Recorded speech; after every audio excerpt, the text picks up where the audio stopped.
Semua kejuaraan dunia ada di sini. Vision Plus, House of Sports.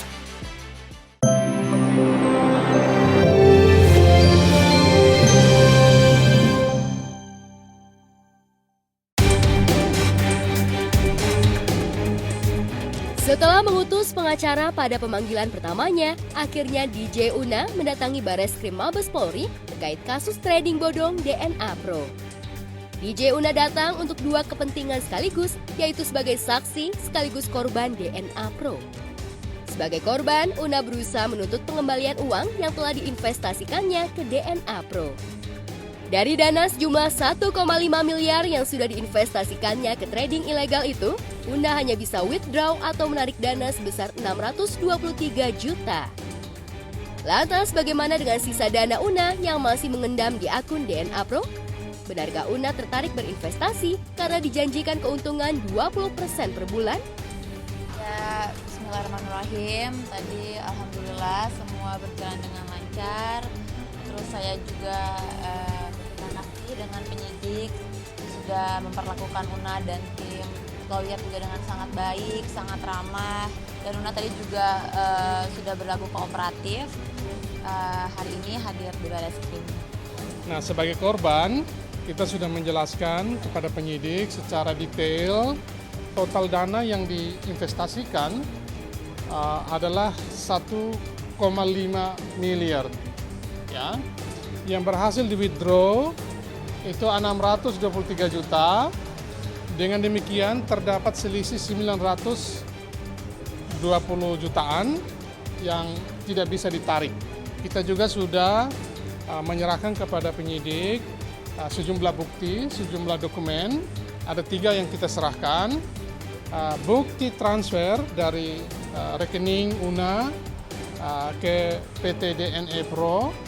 Yang kedua adalah izin legalitas oleh PT DNA Pro yang katanya memiliki izin dari berbagai macam itu, termasuk dari OJK, dari macam-macam itu, tapi ternyata itu adalah izin pendidikan komputer. Ya. Lalu bukti yang ketiga adalah prospektus, ya, skema berinvestasi di DNA Pro. Terkait statusnya sebagai saksi, Una harus menjawab 30 pertanyaan dari tim penyidik. Disc jockey yang bergabung dengan DNA Pro pada Desember 2021 itu mengungkapkan keterlibatannya sebagai pemilik akun sekaligus members trading bodong itu. Tadi kita diperiksa dengan 35 pertanyaan dan terbagi dalam 2 bagian utama. Ya, pertama adalah sebagai korban dan yang kedua adalah sebagai saksi.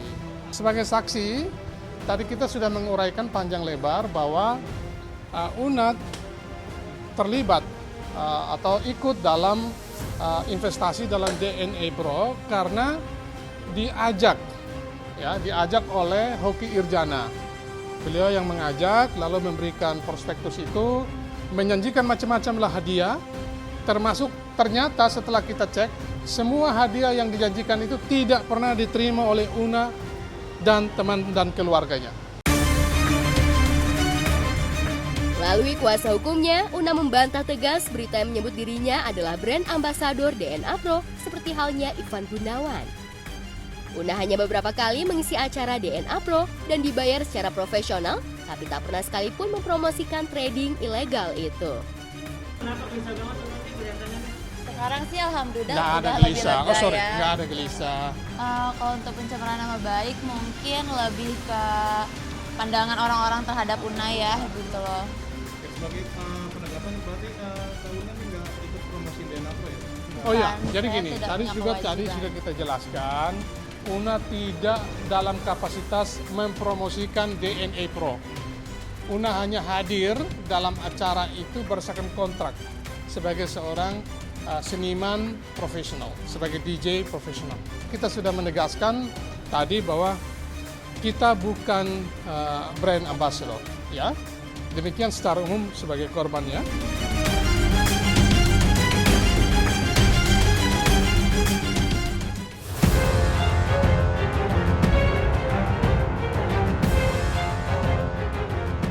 Tak cuma kasus trading bodong, kasus investasi bodong juga marak diperbincangkan netizen karena melibatkan dai kondang Ustadz Yusuf Mansur. Kemarin pihak UYM harus menghadiri 2 sidang sekaligus, yaitu sidang kasus investasi tabung tanah dan batu bara yang digelar berurutan di Pengadilan Negeri Tangerang Kota. Khusus investasi bodong tabung tanah, pihak penggugat berjumlah 3 orang, yang ketiganya terbujuk ikut investasi pada tahun 2014 saat mereka masih bekerja di Hong Kong. Dalam sidang beragendakan penyerahan bukti dari pihak penggugat, Asfa Davibia selaku kuasa hukum menyebutkan bahwa mereka telah menyerahkan 7 surat yang menjadi bukti adanya transaksi investasi tabung tanah antara UYM dengan ketiga korban. Lalu benarkah pihak penggugat juga siap menghadirkan saksi yang mengetahui aksi UYM dalam melakukan aksi bujuk rayu kepada para investor agar mau menanamkan modal mereka ke investasi tabung tanah? Hari ini adalah agendanya penyerahan bukti surat dari pihak para penggugat, dari pihak kami. Itu tadi ada 7 bukti surat, di antaranya surat somasi. Juga tadi kita sampaikan bukti-bukti bahwa betul para penggugat itu, kan ada 3 orang tadi, itu sudah melakukan transfer. Jadi bukti-bukti transfernya juga sudah kita sampaikan. Sejak mentransfer uang jutaan rupiah ke rekening UYM, ketiga penggugat masing-masing Surati, Yeni Rahmawati, dan Aida Alamsyah tak pernah mendapatkan keuntungan seperti yang dijanjikan UYM. Itu sebabnya ketiga korban berusaha menjerat UYM dengan pasal wan prestasi atau cedera janji. Tapi benarkah tak ada perjanjian hitam di atas putih terkait keikutsertaan ketiga penggugat sebagai investor tabung tanah? Saksi kita nanti ada beberapa saksi, 4 atau 5 orang saksi. Antara lain ya mereka yang waktu itu hadir di Hong Kong, yang tahu benar gitu loh. Yang paling penting sebenarnya yang kita ingin buktikan itu adalah benar nggak sih ada yang namanya investasi tabung tanah itu apa gitu loh. Itu dulu waktu ditawar-tawarin ke jamaah, termasuk klien kita di Hong Kong, itu kan dia menjual investasi tabung tanah. Nah, coba kamu tanya deh sama lawyernya Jam'an, dia mungkin tahu kali, karena di dalam jawaban mereka dan publik mereka tidak dijelaskan.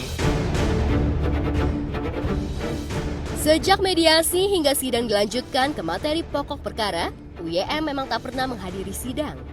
Namun Ustadz bernama asli Jam'an Nur Khotib Mansur itu tetap pada pendiriannya, tak mau membayar ganti rugi seperti yang diminta pihak penggugat dan memilih kasus tersebut diselesaikan di persidangan. Meski begitu, ketiga penggugat masih berharap spirit Idul Fitri bisa mengetuk hati UYM agar berkenan mengembalikan hak-hak ketiga korban. Yang diharapkan kan sebenarnya sederhana ya, kembalikan saja uang itu, uang segitu yang menurut saya itu peanuts lah ya buat seorang Jam'an dari tahun 2014. Jadi kalau 2014 kamu punya uang 5 juta, ya sekarang 2022 masa ya 5 juta gitu kan. Ya, trio penggugat investasi tabung tanah, Surati, Yeni Rahmawati, dan Aida Alamsyah sudah 8 tahun menderita akibat merasa ditipu oleh UYM. Penderitaan yang lebih panjang dan lama dengan uang investasi yang berkali lipat jumlahnya dirasakan oleh pengusaha Zaini Mustafa. Zaini yang menanamkan uang miliaran untuk investasi batu bara pada tahun 2009 silam merasa ditipu oleh UYM hingga mengajukan gugatan perdata ke pengadilan. Hanya saja, sidang perdana kasus investasi batu bara yang sedianya digelar kemarin terpaksa batal digelar karena tergugat 1 dan 2 tidak hadir. Sedangkan UYM sebagai tergugat 3 seperti biasa mengutus kuasa hukumnya. Lalu benarkah dari kasus investasi batu bara, kerugian Zaini mencapai 98,7 miliar? Kalau permasalahannya sendiri adalah permasalahan terkait dengan investasi batu bara. Awalnya adalah pada tahun 2009 itu, Ustadz Yusuf Mansur datang ke Masjid Darussalam melakukan presentasi batu bara. Mereka mengaku mempunyai lahan tambang di Kalimantan Selatan dan beliau berkedudukan sebagai sebagai komisaris utama. Tetapi 2009 itu mulai Juni, kemudian Desember sudah mulai tersendat-sendat, kemudian di Januari 2010 itu gagal bayar. Jadi tidak ada yang dibayar sudah. Total kerugian kalau yang ada di catatan saya adalah 46, hampir 47 lah kalau dibulatkan. Nah, itu 47 miliar ya. Tapi di luar itu kan ada jamaah juga yang langsung direct melalui direktur pemasarannya, marketingnya. Nah, kurang lebih sekitar secara keseluruhan 55 miliar. Menurut Zaini, UYM sadar dirinya telah ingkar janji hingga berusaha membayar kerugiannya dengan cara mencicil. Sayangnya, baru masuk 2 kali cicilan, UYM seolah menghilang dan sulit ditemui. Selama 13 tahun, Zaini harus bersabar menunggu, namun UYM seolah tak punya itikat baik untuk menyelesaikan masalah secara kekeluargaan. Walhasil, ia terpaksa menempuh jalur hukum. Pada pertemuan di Gedung Serbaguna, Global School yang berada di perumahan Legenda Wisata, Ustadz Yusuf Mansur mengatakan jangan khawatir, investasi bapak-bapak jamaah semua akan dikembalikan. Yang bertanggung jawab Ustadz Yusuf Mansur, tetapi dengan cara mencicil. Hanya dicicil 1-2 kali kemudian menghilang sampai dengan saat ini.